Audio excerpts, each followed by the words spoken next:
por não ter persistência na palavra de Deus, no estudo da palavra de Deus.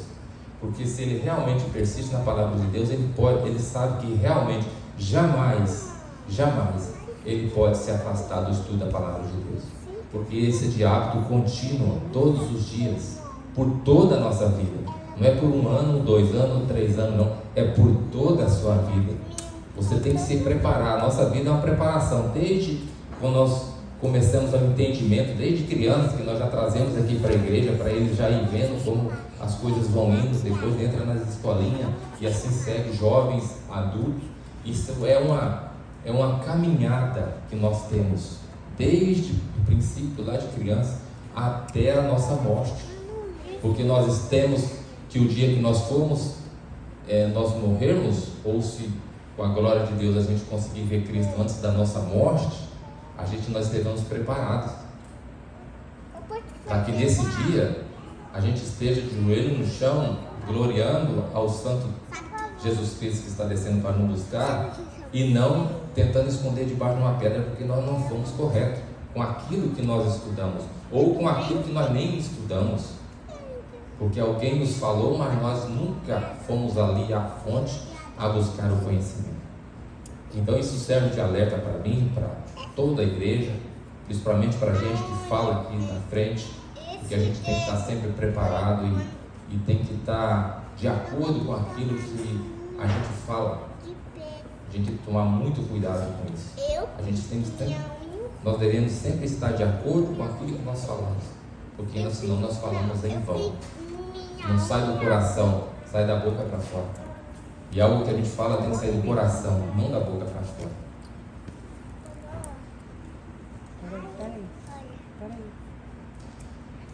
Porém, a doutrina cristã, ela possui um caráter singular, porque ela não é baseada em meras tradições, porque a sua fonte são as Sagradas Escrituras, como sendo a autorrevelação do próprio Deus aos homens. Essa revelação é infalível, inerente e autoritativa. Por que infalível? Essa palavra de Deus é infalível. Se você se predispõe a estudar a palavra de Deus, você pode ter certeza, e você seguir o que aqui está, o reino do céu está te esperando. Ela é infalível. O pastor Rodrigo Silva sempre diz um ditado, é engraçado, isso é verdadeiro. Você pode colocar qualquer tipo de livro dos maiores escritores que já existiram no mundo em uma prisão. Eles vão ler esse livro, vão terminar de ler esse livro e no final estarão da mesma forma.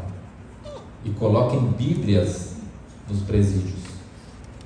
Volte daí a 1 ano para você ver se não tem várias pessoas ali convertidas que mudaram a sua vida mesmo, real. Se converte, eles mudam a vida dele. Porque se até um certo momento eles não têm um conhecimento, nunca ouviram ou não se aprofundaram, com esse tempo que eles têm de estudar e se dedicaram, eles vão entender o quão errado eles estavam na vida dele e o que Deus tem preparado para ele.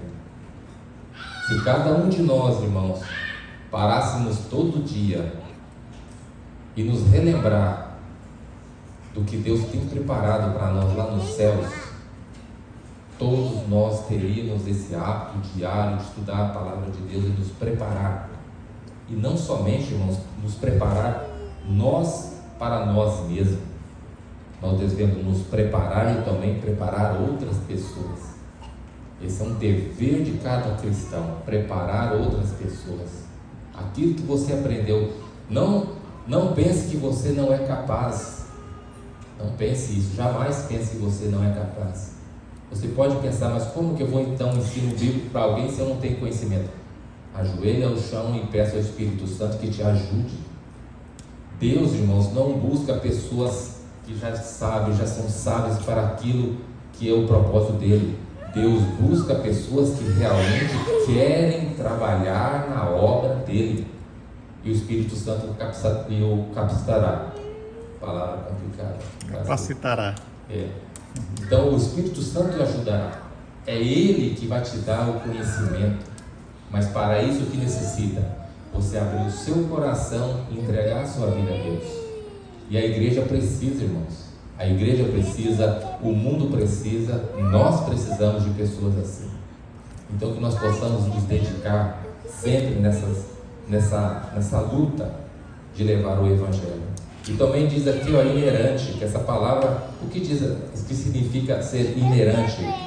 É uma coisa bem íntima, é uma coisa que é necessário, ela é inseparável. Então você tem que estar unido com Deus, unido intimamente. Essa palavra inerente fala unido intimamente com Deus. Aí a gente para e pergunta: como é que está a minha vida com Deus? Eu estou íntimo de Deus ou não? Não, porque eu não. A gente fala sempre essas coisas, irmão, para a gente sempre estar recordando, porque a nossa vida cristã é de recordos, sempre recordando. Porque se a gente não sempre está nos relembrando, nos cobrando esses detalhes, a nossa vida vai passando e nós vamos nos tornando pessoas comuns. Assim como o inimigo quer, pessoas comuns. E nós, como cristãos, não devemos ser pessoas comuns jamais. Nós devemos sempre ser pessoas especiais. Não especiais porque nós somos diferentes de outras pessoas. Deus ama a todos igualmente. Pecador, não pecador, o amor é o mesmo. Mas nós devemos nos tornar pessoas especiais para ajudar aquelas pessoas que ainda estão em pecado a deixarem de cometer esses pecados e voltarem a Cristo Jesus. Essa é a nossa função. E como eu falei também de doutrina, né, algumas doutrinas básicas, que os próximos pregadores vão falar mais sobre isso. Mas, por exemplo, tem a doutrina da Santíssima Trindade, né, o Pai, o Filho e o Espírito Santo. Nós também temos a doutrina do pecado revelado. Nós sabemos sobre o pecado, são doutrinas, né, primárias. A justificação pela fé, a consumação de todas as coisas no final dos tempos, são doutrinas, né, em nossa vida. E a autoridade da Bíblia sagrada é mais uma das doutrinas que também existe. E há também aquelas doutrinas secundárias, que há divergências. A gente vê que há muitas divergências. Por exemplo, o arrebatamento no fim dos tempos, será antes ou depois da tribulação? Então fica essa questão. Então são secundárias, tem essas divergências entre todas as pessoas. Outro, por exemplo, o monte da transfiguração. Aí pessoas, Moisés estava no corpo glorificado ou estava em espírito? Então são secundárias, tem coisas que as pessoas ficam debatendo, falam que estava em espírito, e a gente sabe que o espírito não aparece e fala, então tem que estar em corpo glorificado, mas há denominações que acreditam, então são secundárias, as primárias e há também as secundárias.